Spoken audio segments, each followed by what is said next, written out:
Richard's here. Luka Doncic leads the Lakers in nearly every statistical category since debuting for LA. But the bad news is the Lakers were in fifth when he debuted on February 10th, and they're still there. But could a turnaround start tonight in Indiana? Only Michael Jordan has amassed more career points against the Pacers than LeBron James. And with the playoffs right around the corner, you know LeBron is getting ready to kick it into overdrive. However, Tyrese Halliburton and the Pacers, they might already be there. Indiana on a 5-game winning streak, and they have the league's 4th best record in 2025. We're counting you down on ESPN. Every game is huge for sure. We pretty much can control our own destiny. We don't have a lot of time. It's got to be now. You don't come here for nothing else than championship, so I have everything left to prove. Finds the pride! Y'all know this is my time of the year, man.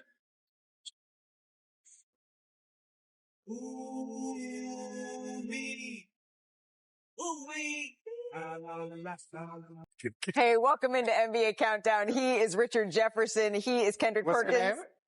Janae Agumake. I'm Malika Andrews. Ooh, it's been a week since we've been together. It feels like forever since we've all been in the same. I'm really excited to be here. We got some great games on tip. Yes. All right. Can we please just, you know what else let's keep it pushing, because you know what else hasn't happened in a week? The Los Angeles Lakers, Richard, have not gotten a win. So the Lakers, they hit a lull. They've gone 3-7 in their last 10 games. That includes this current 3-game losing streak that they're on. And during their streak, their defense has done a complete 180, allowing over 127 points per game. They're most allowed in a 3-game span this season. And part of the problem, transition. The Lakers have allowed 72 fast break points across the 3 games. That's an issue that's even more apparent considering they've scored just 26 fast break points over that same span. The Lakers, they've also struggled coming out of halftime during this losing streak. They've been outscored by 39 points in the third quarter. Here's Luka Doncic when asked who should be speaking up when things aren't going well. I think me and Braun, I think we should be the guys, to do that. And that's on me. Obviously, I got to do better. We look tired, and I don't know what contributes to that. All right, we are energized in studio, but Luka says it's on him. LeBron says that he needs to turn this around as well. JJ Redick says the team is tired. What say you, Kendrick Perkins? JJ Redick just lied to American people. No championship contender at this point is tired. They're reaching their peak, right? Tell the people what's real. No, your team, your best player now, and Luka Doncic, is out of shape, right? And here's the thing. We can fix our face, you can moan, you can groan, but I'm going to give you the real. The real is this. Luka Doncic is so horrible defensively. Since he's debuted with the Los Angeles Lakers, he is number 1 in the league in blow-bys. And guess what? I actually blame that on American culture. You know why? Because in American culture in basketball, culture, we praise nothing but offense. So Luka said, since coming overseas, all I got to go do is go put up buckets. All I got to go do is put up big numbers and stats offensively. I'm going to get the accolades. I'm going to get everything that comes with it. And I don't have to sacrifice and go do the necessary things on the defensive side of things. You played with Hall of Famers. Did J. Kidd play both ends of the floor, Richard? Did J. Kidd play both ends? Rhetorical question? It's a question. Did J. Kidd play both ends of the floor at a high level? Yes, he did, Ken. Did LeBron James play both ends of the floor at a high level? Yes, he did. Did Kyrie Irving play both ends of the floor at a high level? At times, he did. Let's start holding them and calling them a spade a spade. Okay, I'm going to go a different route. And I'm going to say this. The one thing that was very impressive about their defense, and it talked a lot about the buy-in that J.J. Redick was getting from his team, it was they were playing an effort-level defense. Their defense, they didn't have the Anthony Davis. They didn't have the Rudy Gobert behind them. They didn't have the Evan Mobley. They had a group of individuals that were bought into the scheme, and I've seen multiple coaches talk about how impressive the Lakers scheme was versus Cat, versus Jokic. There were multiple times over the course of this 20 games when they were a really good defensive team that they were focused on the effort level, the buy-in, and the scheme that the Lakers were doing. Right now, when they say tired, that effort level takes a lot, and you can see the dip. Yeah, the Lakers were locked in when they were top 1 and 2 for those 2 months in defense. And it wasn't because they had defensive stoppers literally everywhere, all defensive players. It was because they bought into those schemes and it worked well to their benefit on top of producing offensively. Perk, I'm going to say this, okay? I love you, my big bro. I really do. So be careful. But I need you to keep a little bit of a cool booty here. Why? Keep a cool booty. That's a big because cool you booty. talked about championship teams not being tired. The Cleveland Cavaliers, the Boston Celtics, They're not tired. the Oklahoma City Thunder. Not Correct. tired. But they also spread the wealth when it comes to their success. LeBron James, Luka Doncic, and maybe you add in Austin Reeves, they carry a lot of the load. So sometimes it's going to be hard to think about maybe LeBron James at this point coming off of, a little bit of an injury break. You look at their situation like they might be a little tired. That's what makes you great. That's what makes you great. What I'm saying That's what makes you great. I played with 15 Hall of Famers. None of them came out talking about I'm tired. That's what separates the max players, the all-time greats from everybody else. The players didn't say they were tired. J.J. Redick. And I said there was the excuse for saying that, no, tired at this point, championship teams are hitting their stride. Trust me when I say And I guess my point is just that the Boston Celtics, if Jason Tatum is out, Jaylen Brown's out, Porzingis is out, they still have enough requisite talent to be able to pull off wins. On top of that, like similarly, with the Cleveland Cavaliers. You see that there. But the Lakers, their 2 stars are the number ones when it comes to usage. Let me say this. 2 things can be true. Luka can improve maybe his conditioning. LeBron is 40 years old, and those are the 2 people that you're looking at to carry and be the main focal points of your team. Do the things defensively. And both of these guys have been in and out of the lineup. Luka when they first got there, LeBron over a stretch. So that's where I think we're seeing the gaps in their defense and their play. And I think to be fair, Luka's defense has been okay for them. He's good at isolation defense. It's just not so much off the ball, Perk. Also, American culture. Leads the league He's in from blowbacks. Slovenia. The second game of our doubleheader features the defending champs, but will it feature Jason Tatum, the latest out of Phoenix, on the status for the Celtics superstar against the Suns? Hey, Perk. No, How you blaming us for in American culture, bro? How you blaming American basketball for Slovenia? We're the best team in the league for a reason. But we don't make any excuses. We know what the journey is about. We did it! If you know, you know. Jason Tatum making the game look easy right now. I'm a part of history, and it was worth the wait. If you know, you know. We understand the opportunity that we have in front of us. I don't skip steps. Finishing out the regular season strong is a Celtics fans know that if they are going to repeat, they are going to need to be healthy. Quite possibly nobody is more important than all-star forward Jason Tatum, who injured his left ankle during Monday's 113-95 win over the Kings. Earlier today, as you can see right here, he was seen practicing, working out for the Boston Celtics. And now we welcome in the man on the sidelines here for this game, George Sedano, who is in Phoenix for this matchup. George, what more can you tell us about Jason Tatum's status for this one? Malika, I was here this morning while he was working out with the Celtics trainer Nick Sang, and as you saw in that video, he was testing jumping off that ankle, jumping onto the ankle, and then he went into individual workout shooting where he would shoot at that basket right behind me there, and he started at the restricted area, then he would work his way back to the dotted line, to the free throw line, and then to the three-point line and beyond. He looked good to me out there, and at the moment when I asked the Celtics, hey, what's the status of Jason Tatum? Still questionable at the moment.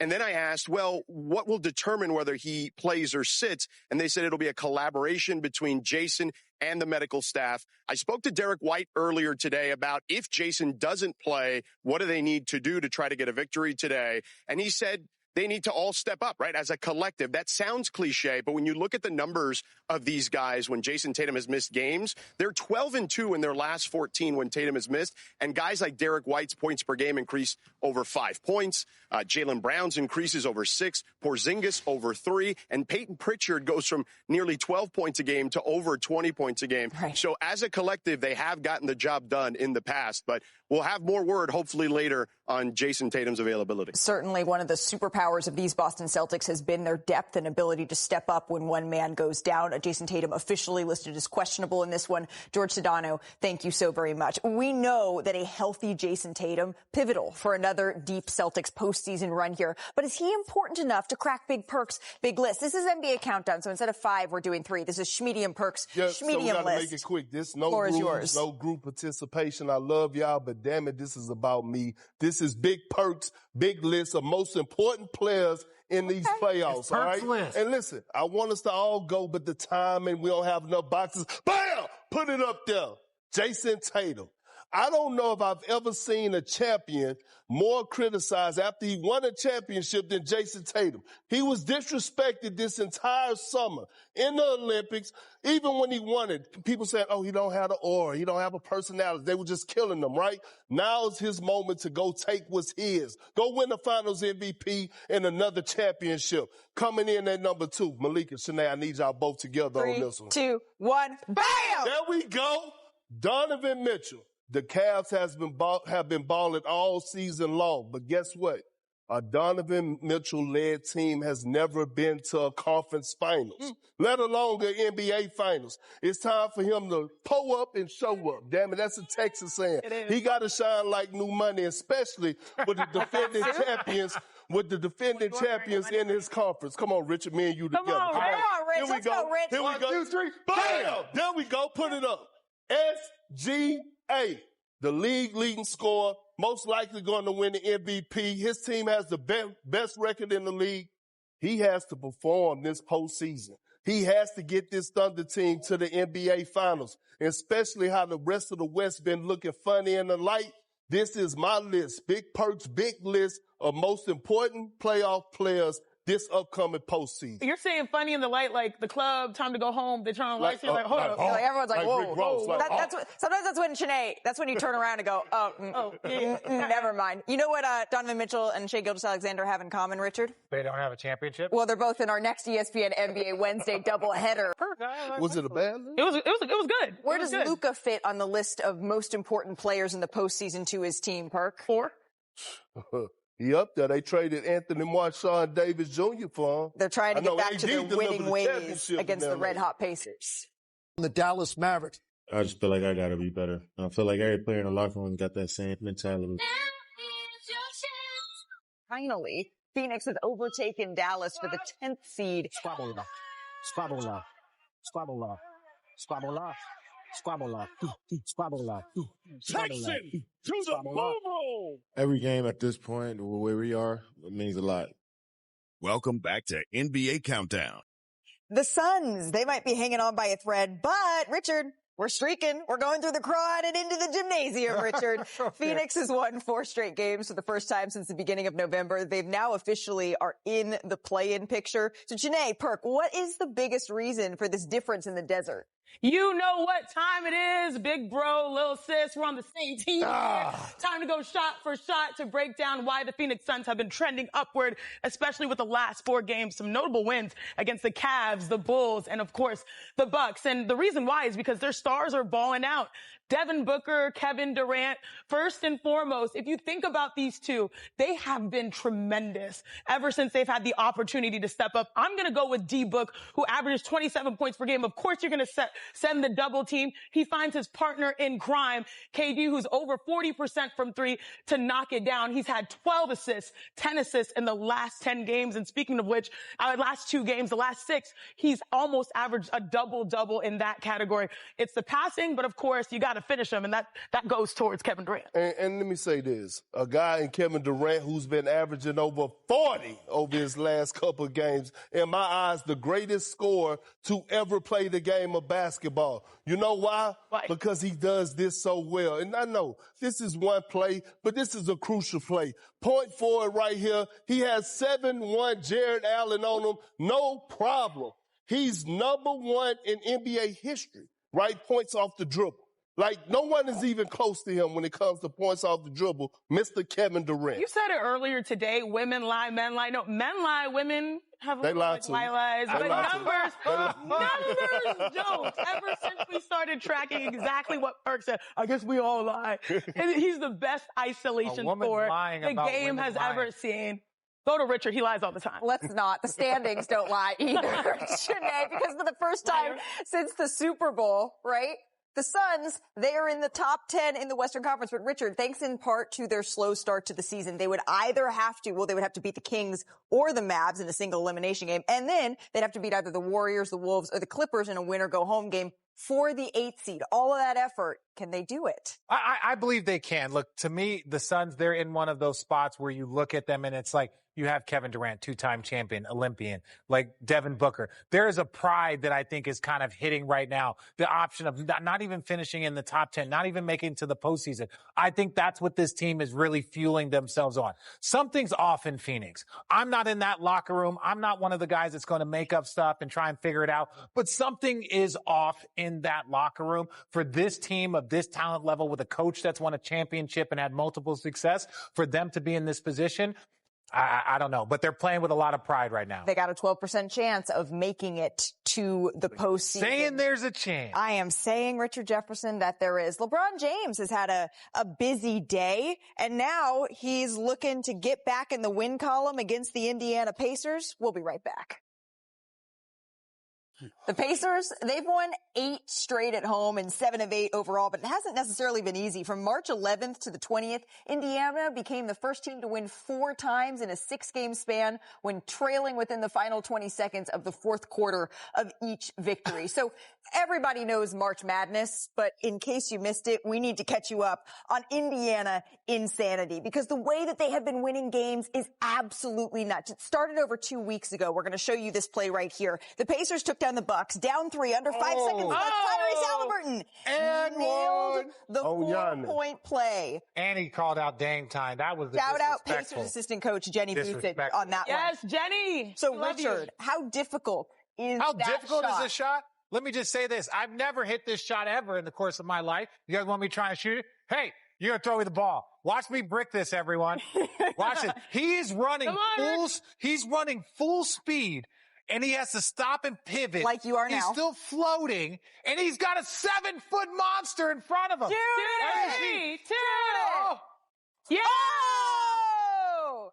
Ladies and gentlemen, in case you guys forgot, look, all kidding aside, I'm coming back. If I'm being humble, I'm one of the greatest of all time. If I'm being humble. Despite what you just said, Obi Toppin, he didn't find it difficult 6 nights later. Did you guys see this in an overtime tilt here against the Timberwolves? Toppin, he hit a career-high 7 threes, including this one. Crazy shot in the same quarter, less than 5 seconds ago, and he hits it. Oh. Janae, you up? Can you get this done? Can you get this done? I need a dribbler. I need a dribbler. We mean, dribbler? Off the dribble? Wait. Can you off the dribble? Oh, okay. Hit it, sis. 2, 1.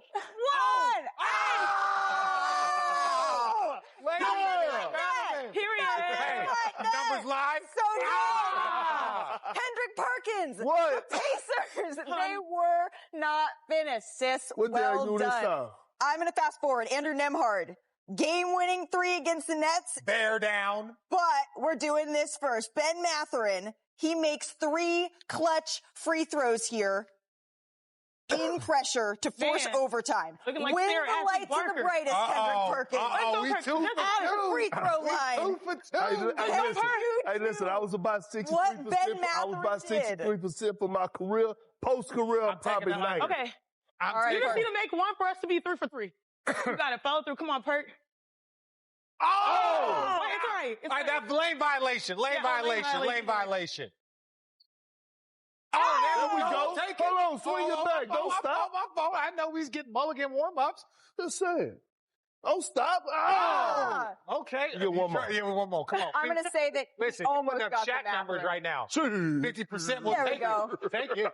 We'll Friends, take 50%. let's go. I'm so We happy made y'all the put me in shots. position to be successful. We made the shots today. Can we get the game pick right? Who do you got in this one between the Indiana Pacers and Los Angeles Lakers? Look, the Lakers have a lot of work to do, particularly defensively. I'm going to go with the Pacers tonight. You know what?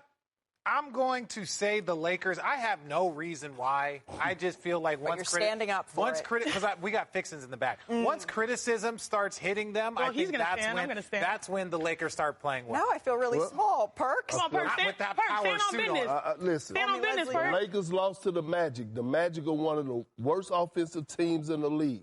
They're going against the dangerous Pacers. I say this because I think the Pacers are about I got a really big team. Come on back. We made some really big shots. It's time to get you out to Indiana. Oh!